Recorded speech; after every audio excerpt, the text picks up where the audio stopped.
अस्सलाम जी, मेरा नाम फ़ायज़ा है and I have been the managing director of this e learning platform for the last 3 years. और ये वीडियो उन स्टूडेंट्स के लिए बनाई जा रही है जो पीएमएस की तैयारी कर रहे हैं या करना चाहते हैं। ये बहुत इंपॉर्टेंट वीडियो है उन स्टूडेंट्स के लिए। ठीक है, पीएमएस का जो एग्ज़ाम है वो हर बच्चा दे सकता है जो 14th ईयर ग्रेजुएट है। ठीक है, जिसने अपना बीए, बीएससी या अभी जो है एडीए, एडीएस ये कंप्लीट कर लिया हुआ है। ठीक है, वो बच्चा पीएमएस का पेपर दे सकता है। और ये जो सेशन है ये इस तरह से डिज़ाइन किया गया है कि स्टूडेंट्स की जो रिक्वायरमेंट्स है उनको पूरा किया जाए। और अगर मैं खुद एक स्टूडेंट बन के सोचूं तो मुझे क्या क्या चाहिए, मुझे जो है लेक्चर्स भी चाहिए क्योंकि मैंने अभी तैयारी शुरू करनी है, मैंने अभी ग्रेजुएशन की है। मुझे लेक्चर्स चाहिए जिसमें मुझे बिल्कुल ज़ीरो से चीज़ें पढ़ाई जाएं और एंड तक मुझे लेके जाया जाए। ठीक है, उन लेक्चर्स के बाद मुझे जो है उनका मटेरियल भी चाहिए। मुझे पता होना चाहिए जी मुझे यहाँ से इस टॉपिक की रीडिंग करनी है और मुझे जो है ना ये जो है परफेक्ट मटेरियल है मेरे टॉपिक के लिए। ठीक है, फिर उसके बाद मैंने पढ़ लिया तो मुझे जो है टेस्ट भी देना है, मुझे मॉक टेस्ट देने हैं और मुझे बाद में उस टेस्ट को चेक भी करवाना है, मुझे इवैल्यूएशंस भी करवानी है। और इसके बाद जो है जो टीचर्स मेरी मतलब मेरा टेस्ट चेक करें या मुझे मेरी मिस्टेक्स बताएं या जो मुझे पढ़ाएं इस पूरी जर्नी में मेरे साथ हों, वो टीचर्स जो हैं प्रोफेशनल होने चाहिए। ठीक है, उन टीचर्स के पास एक्सपीरियंस होना चाहिए पढ़ाने का। ठीक है, इसके अलावा जो है वो टीचर सीएसपीज भी होने चाहिए। जाहिर सी बात है मैं एक स्टूडेंट हूँ तो मैं उसी चीज़ को सोचूंगी। ठीक है, और इन सब के अलावा अगर किसी दिन मैं कहीं चली जाती हूँ या मेरा लेक्चर मिस हो जाता है तो मुझे उस लेक्चर की रिकॉर्डिंग भी चाहिए। और अगर इन रिक्वायरमेंट्स के साथ मैं कोई एकेडमी ज्वाइन करती हूँ, पहली तो बात यह है ये सब कुछ मुझे एक जगह पे मिलता नहीं है। ठीक है, मुझे लेक्चर्स के लिए अलग एकेडमी ज्वाइन करनी पड़ती है, मुझे मॉक टेस्ट अलग एकेडमी में देना है या फिर उसी एकेडमी के सेकंड सेशन में देना है। और इसके अलावा मुझे जो है इवैल्यूएशंस के लिए टीचर्स के आगे पीछे घूमना है। ठीक है, ये सब चीज़ें मुझे करनी पड़ेंगी और इन सब की जो इसके ऊपर जो एक्सपेंस आएगा वो आपका 50 क्रॉस कर जाएगा। ठीक है, 50,000 प्लस होगा या उससे भी ज़्यादा होगा। बच्चे जानते हैं जो पढ़ रहे हैं, उनको आइडिया है इस चीज़ का। तो मैंने इन सब रिक्वायरमेंट्स को पूरा करने के लिए जो कि एक स्टूडेंट चाहता है कि उसे मिलें ये सब चीज़ें एक ही सेशन के अंदर, एक न्यू सेशन डिज़ाइन किया आप लोगों के लिए। इसमें होगा क्या, इसमें मैं आपको कुछ चीज़ें जो हैं बता देती हूँ कि इसमें आपकी एक तो डेली लाइव क्लास होगी। ठीक है, डेली ही आपके मॉक टेस्ट होंगे, डेली आपकी इवैल्यूएशंस होंगी, आपकी जो क्लास है वो जूम एप्लीकेशन पे होगी। ठीक है, आपको रिकॉर्डिंग्स भी मिलेंगी, आपको इस सेशन से हटकर पास पेपर्स भी करवाए जाएंगे। ठीक है, पास पेपर्स भी करवाए जाएंगे जो कि कोई नहीं करवाता है।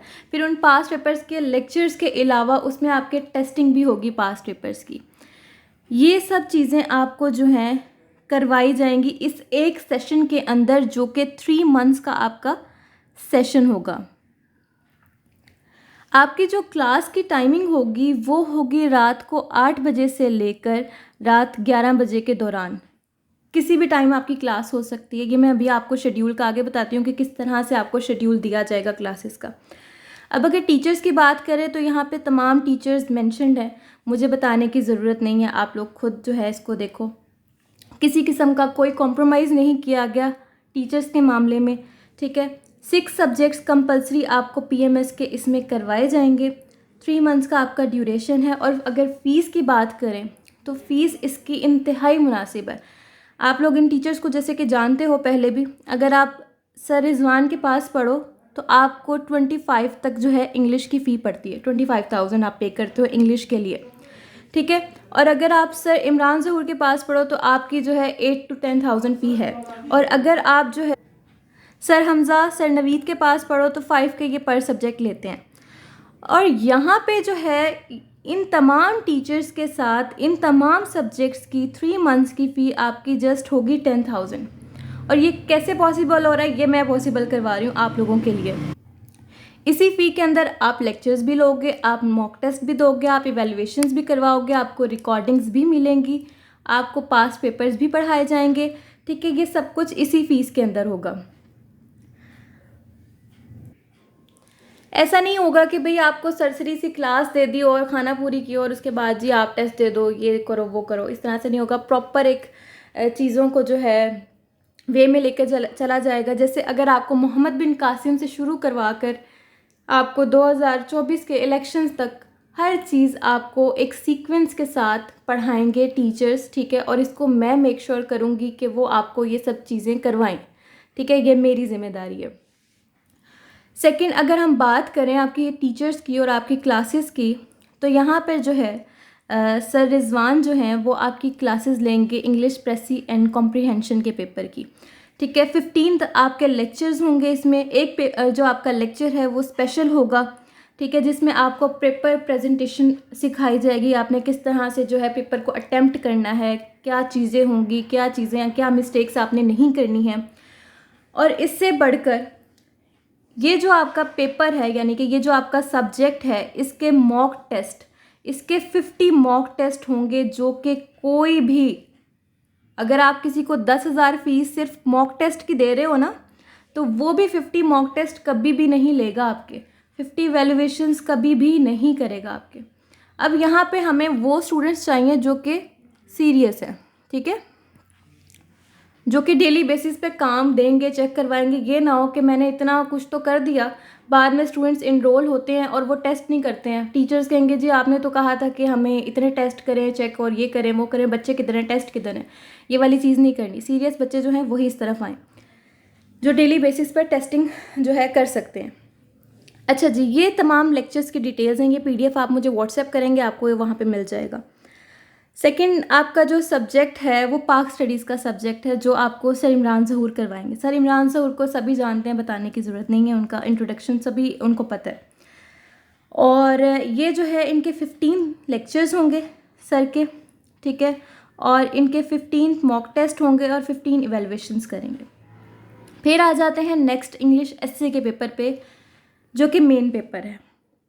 लास्ट तहसीलदार वाला जो सेशन है उसमें सर हमज़ा ने जो है इंग्लिश एसे पढ़ाया था, और बच्चों का इतना अच्छा रिस्पांस था कि सर हमज़ा के साथ ही ये वाला सेशन जो है एसे का, इसमें भी उन्हीं के साथ कंटिन्यू किया जा रहा है।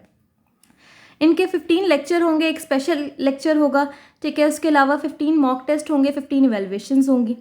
फिर आ जाएँ जी उर्दू पे। उर्दू आपको सर नवीद करवाएंगे। सर नवीद के जो है कह लें कि PMS की इन्होंने 2 अटैम्प्ट्स दी हुई हैं और दोनों क्लियर थी। इंटरव्यू में कुछ इशू हुआ था। बाकी ये है 15 लेक्चर ये देंगे आपको। एक स्पेशल लेक्चर होगा आपका, 15 मॉक टेस्ट, 15 इवैल्यूएशंस होंगी आपकी। फिर आ जाएँ GK पे, सबसे मेन सब्जेक्ट जो कि PMS में बच्चा जिसमें फ़ेल होता है, अगर किसी के 800 मार्क्स भी हों और वो 2 नंबर GK में उसके रह जाएँ तो वो जो है फ़ेल है। GK का जो सब्जेक्ट है आपका इसमें हर अंदर पोर्शंस बनाए गए हैं 10, ठीक है। हर सब्जेक्ट के अलग अलग लेक्चर्स होंगे, 10 लेक्चर्स ईच सब्जेक्ट के होंगे। फिर उसके 10 मॉक टेस्ट भी होंगे डेली बेसिस पे, यानी कि इसके 100 लेक्चर्स बन गए हैं टोटल और 100 मॉक टेस्ट बन गए हैं। अब मुझे बताएं 10,000 के अंदर कौन है जो आपको 100 लेक्चर्स सिर्फ GK के पेपर के, एक सब्जेक्ट के, और 100 मॉक टेस्ट करवाएगा। टीचर जो है पढ़ाने वाले, सर शाहवेज़ पढ़ा रहे हैं, सर नबील पढ़ा रहे हैं और सर इकराम पढ़ा रहे हैं। जिन्होंने इनसे पढ़ा हुआ है उनको आइडिया है इनका। इसके अलावा जो है इस्लामियत का जो सब्जेक्ट है वो सर नवीद करवाएंगे। सर नवीद के इस्लामियत PMS में 81, 82 तक मार्क्स आए हैं 2 दफ़ा। 15 लेक्चर्स होंगे आपके और एक स्पेशल लेक्चर होगा आपका, 15 मॉक टेस्ट, 15 इवैल्यूएशंस। ये आपके 6 सब्जेक्ट्स का 3 मंथ्स का प्लान है। अब अगर शेड्यूल की बात करें तो शेड्यूल इस तरह से आपको वीकेंड पे दिया जाएगा। हर वीकेंड आपको इस तरह से शेड्यूल मिलेगा कि जी मंडे है, मंडे को आपकी ये वाली क्लास 8 बजे है, फिर 9:30 पे आपकी ये वाली क्लास है। फिर आपके जो है मॉक टेस्ट जो है वो नेक्स्ट मॉर्निंग 12 बजे आपको जो है टेस्ट मिल जाया करेगा। आपने क्लास से पहले उसको सबमिट करवाना है। जिन बच्चों का क्लास से पहले जो है मॉक टेस्ट नहीं सबमिट होगा, मतलब वो अपना टेस्ट नहीं सबमिट करवाएंगे, उनका चेक नहीं होगा फिर, ठीक है। इसी तरह से Tuesday, Wednesday, Thursday, Friday, Saturday, पूरे वीक का आपको शेड्यूल दिया जाएगा, किस टाइम पे कौन सी क्लास है और किस टाइम पे जो है आपका मॉक टेस्ट है, हर चीज़ आपको बताई जाएगी। और ये शेड्यूल आपको एक हफ्ता, मतलब अगर आपकी क्लासेस मंडे से स्टार्ट है ना, तो आपको ये संडे को आपका शेड्यूल मिल जाया करेगा, ताकि आपको पता हो कि कौन से टीचर की कौन सी क्लास है। अब अगर बात करें तो इस नंबर पे जो है आपने फ़ीस सबमिट करवानी है, इनके अलावा किसी और नंबर पे आपने फ़ीस सबमिट नहीं करवानी। कुछ बच्चों को इशू आ रहा था, कुछ लोगों ने जो है ना क्या किया होता है, यहाँ से नंबर्स वगैरह क्लियर करके तो अपने नंबर्स ऐड किए होते हैं। तो आप लोग जो है मेन एक ही नंबर है, यहाँ पे आप मुझे कांटेक्ट करेंगे और जो डिटेल्स आपको चाहिए सेशन को लेकर, या फिर अगर आपको चाहिए किसी भी चीज़ को लेकर, कन्फ्यूजन है किसी भी किस्म की, वो आप मुझसे कांटेक्ट कर सकते हैं। बाकी ये है कि मुझे इस चीज़ का पूरा यकीन है कि इतनी कम फ़ीस के साथ कोई भी एकेडमी अभी इस टाइम पे इस किस्म का कोई भी सेशन नहीं करवा रही इस तरह के टीचर्स के साथ, क्योंकि आप लोगों को भी पता है, आप लोगों ने भी पढ़ा है, और बच्चे बहुत सारे, जब मैंने इसको अनाउंस किया, अभी कुछ चेंजिंग्स मैंने इसमें की हैं, तो फिर वीडियो दोबारा बनानी पड़ रही है, पहले भी वीडियो इस पर बनी हुई है। तो बच्चे मुझे आके कह रहे थे कि कहीं ये फ्रॉड तो नहीं हो रहा हमारे साथ, क्योंकि इतनी कम फ़ीस में नहीं पढ़ाते होते, हमने तो फ़लानी जगह पे 10,000 पर मंथ एक सब्जेक्ट का पे किया हुआ है, तो ऐसा नहीं हो सकता, ये मजाक हो रहा है। फिर उनको प्रॉपर जब सेटिस्फाइड किया गया, उन्होंने जो है यूट्यूब चेक किया, बाकी चीज़ें वगैरह बातचीत हुई, फिर उन्होंने रजिस्ट्रेशंस अपनी करवाई। ठीक है, इस तरह के बच्चे भी हैं। और कुछ बच्चे जो कह रहे हैं जी फ़ीस बहुत ज़्यादा है, तो बेटा फिर क्या ही कह सकती हूँ, इस पर मैं कुछ भी नहीं कह सकती। और दूसरा ये है कि लिमिटेड सी सीट्स हैं, 50 सीट्स हैं इसकी, जस्ट उससे ज़्यादा सीट्स हम रख नहीं सकते, उससे ज़्यादा बच्चे ले नहीं सकते, क्योंकि फिर जो है ना इवैल्यूएशंस करना मुश्किल हो जाएगा टीचर्स के लिए। इससे ज़्यादा इवैल्यूएशंस डेली बेसिस पे एक टीचर बिल्कुल भी नहीं कर सकता। तो 50 जस्ट लिमिटेड सी सीट्स हैं, और ये नंबर है, यहाँ पे आपने जो है ना मुझसे कांटेक्ट करना है। अगर कोई चीज़ रह गई है बताने वाली तो वो मैं आपको वहाँ पे बता दूँगी। अपना ख्याल रखें, दुआओं में याद रखें। अल्लाह हाफ़िज़।